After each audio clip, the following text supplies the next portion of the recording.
category of administrative content or administrative materials. So we'll open up Show More. We're going to say Administrative Materials.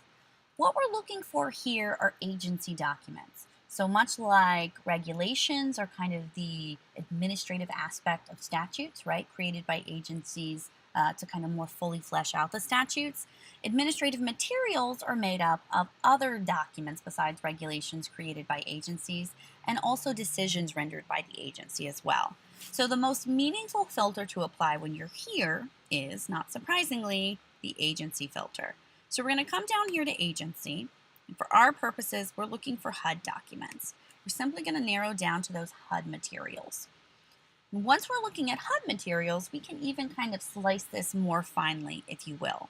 So we're going to come down here and we see sources. So we have a breakdown of what these HUD materials are.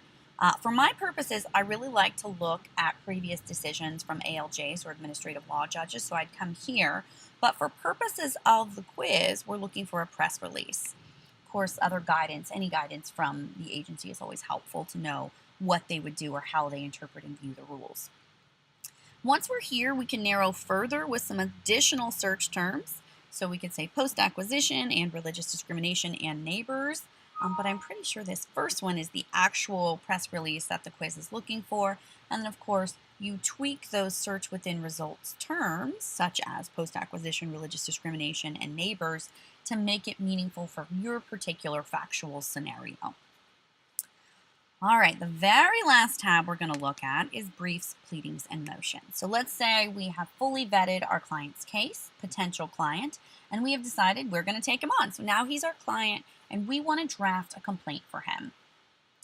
Well, we could start from the beginning, right? And we could just do it all from the ground up, but why do that when you have this plethora of content at your fingertips? So what we're going to do here is come to briefs, pleadings, and motions to find some sample documents. Specifically, we're going to narrow down to the 7th Circuit because we're going to pretend we're filing this in the 7th Circuit. So it'll bring our results down to just those 7th Circuit documents. Then we're going to come to categories. So we all know what a motion is, and we know what a brief is, and we know what a pleading is, right? So we want to draft a complaint. So your knee-jerk is to probably narrow down to pleadings because a complaint is a pleading.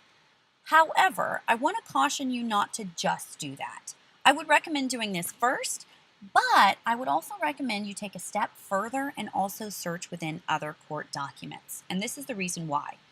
So briefs, pleadings, and motions here, these are categorized as such based on Lexis editors. So Lexis editors go in and kind of pick the creme de la creme, if you will, within each of these categories. So they've picked kind of what they think are the really good pleadings, really good complaints, and filed them under pleadings. But Lexis also owns something called CourtLink, which is our docket repository system that's used in the commercial market. The faculty also have access to it. I have access to it, but unfortunately, students do not have access to it. That doesn't really matter too much for you all, except for whenever somebody pulls something up on CourtLink, within 24 hours of it being pulled up, it's automatically thrown over onto Lexis Advance as well. But rather than being categorized under briefs, pleadings, and motions, even when they are briefs, pleadings, and motions, they get thrown under the category of other court documents. So as you can see, other court documents is actually a much bigger data set, if you will, than pleadings. So it's likely that the best pleading for you to utilize would come from other court documents as opposed to pleadings, because it's kind of just a more robust sampling of factual scenarios. But for purpose of the quiz, we're going to narrow down to pleadings. And once we're here, we have a whole lot of options on complaints, if you will, that we can sample. You can tweak by adding some additional search within result terms to try and find a complaint that has similar factual scenarios to you. And then you can borrow their legal arguments and analysis as well. And even within that, let's take a look. We'll go ahead and actually open this complaint up. So I'm going to show you a couple of other things that might be helpful. The first thing is the download option. So you know you can download in addition to printing for free by using these options, but your default is going to be PDF. I personally like to download into Word, because especially if I'm going to be borrowing a lot from it, The formatting is just nicer when you're borrowing from a Word document, so you can always download it into Word from there. The next couple of things I want to show you are you can go ahead and take a look at the original source image as well. This is great for formatting. So if you really want to see how, well, let's just open it up to show you. The original document appeared from a formatting perspective. What does the Seventh Circuit require in terms of formatting? This is a great way to go ahead and get a sample.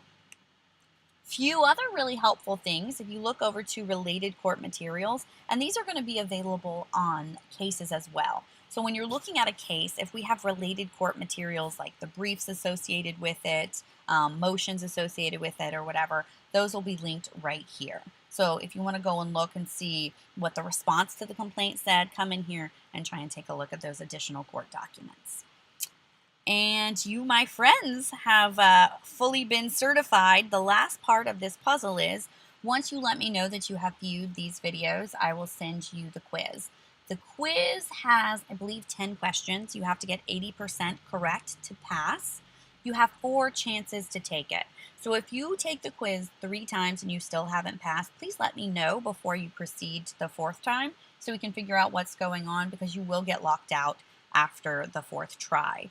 Thank you for listening. I hope you all have an excellent day, and I will see you soon.